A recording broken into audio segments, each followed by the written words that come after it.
Hi, my name's Rob Scott from UC Today, bringing you the latest news and conversation from the unified communications and collaboration space.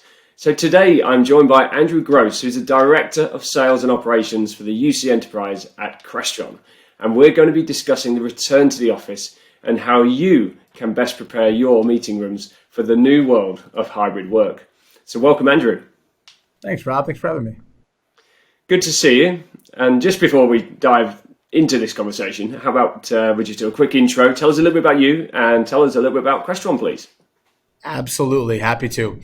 So I'm Andrew Gross. As you mentioned, I run our UC Enterprise group. But really what that means is I'm responsible for all of the video and audio collaboration solutions that Crestron manufactures and provides to customers around the world. I've personally been at Crestron for around 10 years in a couple different departments, from engineering to environmental controls, and now in this video and audio collaboration space. But really the focus of not just myself and this brand new team at Crestron, but even the company as a whole has really been focused on Microsoft Teams, Zoom rooms, and how those collaboration solutions made its way into the office space, so much so just over the last 15 months. Absolutely. Okay, so we said we'd talk about the return to the office, and you in fact are already back in the office by the looks of things, which is good. I am not, however. But how do you see the return to the office after the kind of COVID-19 pandemic? Well, I suppose it's not going to end overnight, but as it fades away, we hope. What's your perspective? How's that return to the office going to go? Well, I think even me being in the office is a great sort of microcosm of what we believe our customers are going to be coming back to the office and what they expect to, right? We kind of like to eat our own dog food at Crestron, we like to say. But the reason I came back to the office and the reason we see a lot of people flocking back to the office is this key word, and it's purpose, is that the office does serve a purpose for people to work and collaborate. And so when you're working at home, yes, Teams solutions and Zoom solutions, they provide an awesome way for all of us to connect and collaborate anywhere in the world, right? We've all heard hybrid workplace, work from anywhere, work at any time. And that's not going away the same way the pandemic's, or at least the COVID's not going away. We're simply adapting and learning on how to live and work with it, sometimes even around it. But coming back to the office, what the office has been providing is that purpose. And that purpose has been the ability to connect in person with folks, be able to collaborate with technology and solutions that you're not able to really access directly at home. And it's also that human connection to be able to walk to someone's desk and have a quick conversation without having to maybe schedule a Teams meeting or a Zoom meeting just to simply ask them a simple question. That type of purpose is drawing people back to the office. It's why I'm here, so that I can connect with people on a more personal level. And I think that a lot of our customers and a lot of your readers and listeners are going to see that same thing, is that the office is going to provide and will provide that purpose. However, it's technology that's deployed in the office that's going to really drive that purpose to bring people back to it. Fantastic. And you talk to a lot of customers, right? So, I mean, you mentioned a number of challenges there, but in terms of the strategy that needs to be kind of, I suppose, adopted when looking at, the return to the office, what would you say? What should be top of mind for organizations out there? Yeah, I mean, that's the question I get, right? Is our customers, when I talk about this purpose how do I drive that purpose? How do I give my office a purpose for people to want to come back and meet and work inside of it? Well, there's a couple things that you can do. And really what we're seeing our customers focus on from a higher level is, first, look at your meeting spaces. It's enable the meeting spaces with video. Every meeting space should be having video enabled technology deployed in it. I shouldn't have to choose what space I'm going to have my meeting on simply because my participants are remote or my participants are in the office or there's a hybrid. Every meeting space should be enabled by that type of technology. The second one that we see driving purpose is actually the management of those spaces. And this comes more from a facilities or IT management or director level. Is great, I'm deploying all this technology to drive purpose and drive video enabledness, but I've got to manage all that technology. I got to make sure that it's actually up and running so that my people can physically use it properly. So that management of the devices is a key one. The third one that we're seeing is mobility and flexibility. Is when I say the word meeting space, I don't mean 4 enclosed walls and a door and a TV at the front of the room. And that's the only spaces that people are going to be meeting and collaborating throughout the office. I mean flexibility and mobility across the entire enterprise. The entire floor plate should now be enabled to have video and audio collaboration meetings within them. That includes cafeterias, lobby spaces. That includes ad hoc type casual spaces to just simply sit on a couch, and maybe there is a display or maybe there isn't. But that allows the ability for you to truly continue that meet from anywhere, work from anywhere mentality, but bringing the office actually into that conversation now. Great stuff. And just talk to me a little bit about how Crestron, solve these challenges with your technology. Sure. So the first one with video enabling every space is everyone focuses on Teams rooms and Zoom rooms, right? Those are the 80+% market share of what we've seen from a video collaboration standpoint. And so Crestron manufactures native video collaboration solutions for Microsoft Teams, native Zoom room solutions as well.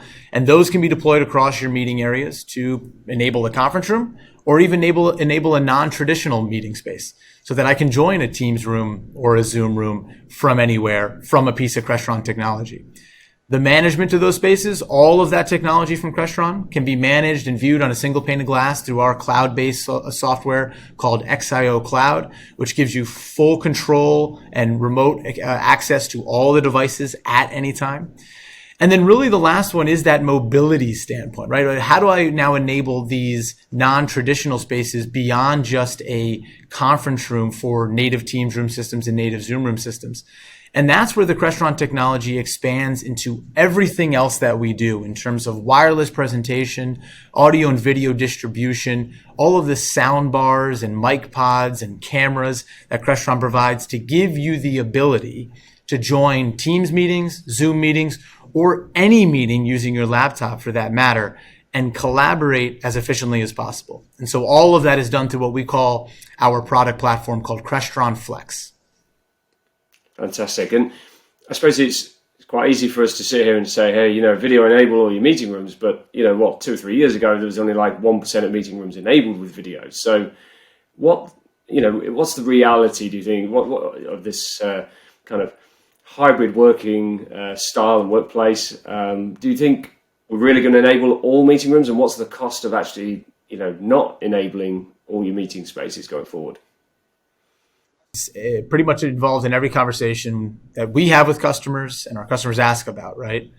But when you really look down at the overall total cost of ownership of not just the technology, but the ownership of the space, your cost of not enabling meeting spaces, your cost of efficiency that you lose by not enabling meeting spaces, the cost of being able to bring in remote participants by not enabling meeting spaces, it far outweighs the low cost of simply adding a Teams room or a Zoom room to your meeting space to give you that functionality. So the cost actually is low.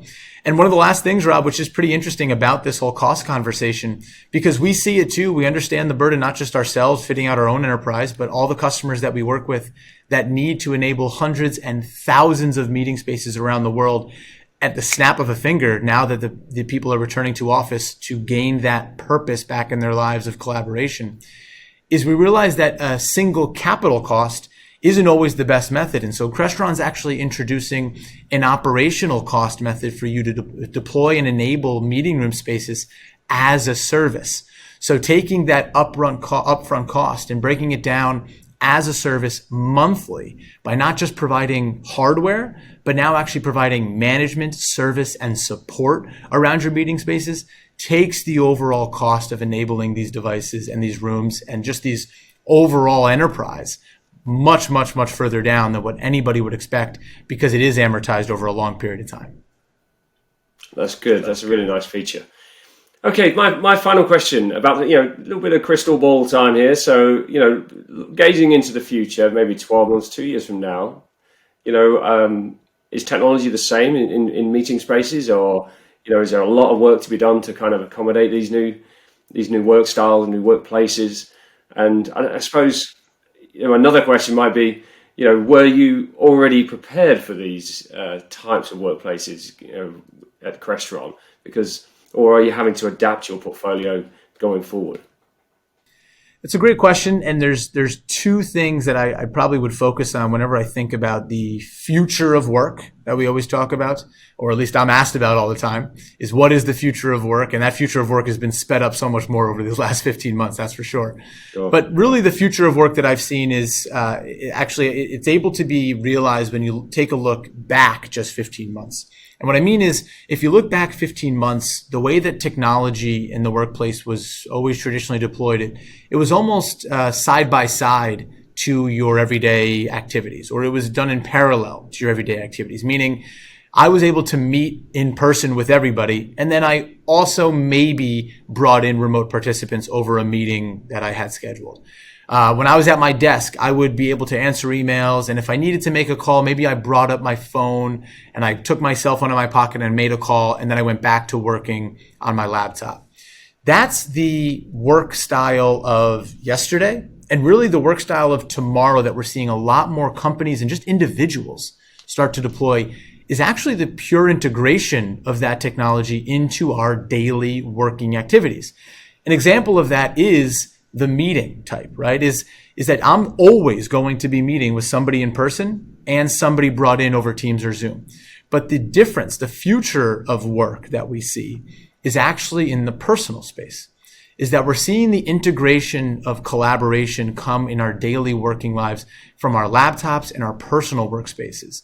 That I'm going to have now dedicated collaboration devices for myself to be able to have video meetings or audio meetings over Teams and Zoom right on my desktop.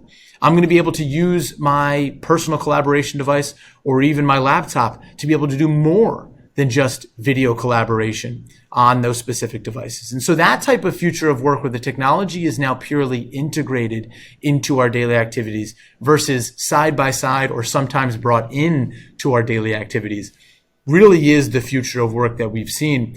And to your question about is Crestron ready for this, or have we been doing this?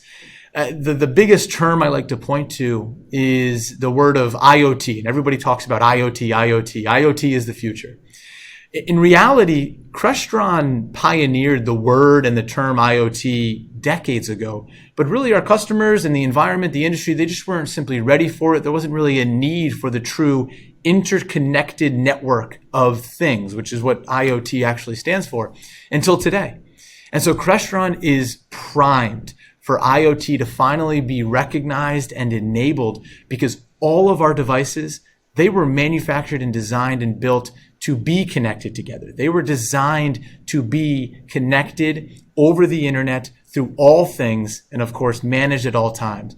And so that IoT enablement, or that key word of IoT, is what Crestron has always done very, very well. And now we're seeing our customers finally deploy it and realize it's no longer a nice to have, but it's a must have for the future of work. Thank you so much. And for anyone looking to find out more on about Crestron products, what's the best place to go? Easiest way is go to crestron.com/flex. That's crestron.com/flex. It has everything from our collaboration solutions for rooms, our scheduling panels to manage and find your rooms, and of course our cloud-based monitoring software called XIO Cloud. crestron.com/flex. Great. Hey, Andrew, it's been really good speaking to you today. Thanks so much for joining me. Awesome. Thanks for having me, Rob. And that's it from us. If you've enjoyed today's session, please subscribe to UC Today News and give this video a quick share on social, as it's always appreciated. And if you're a UC fan and you want to be part of the conversation, you can join us using the UC News hashtag on LinkedIn, Twitter, and Facebook. And our social links are in the description. So I'm Rob Scott from UC Today. Thanks for watching.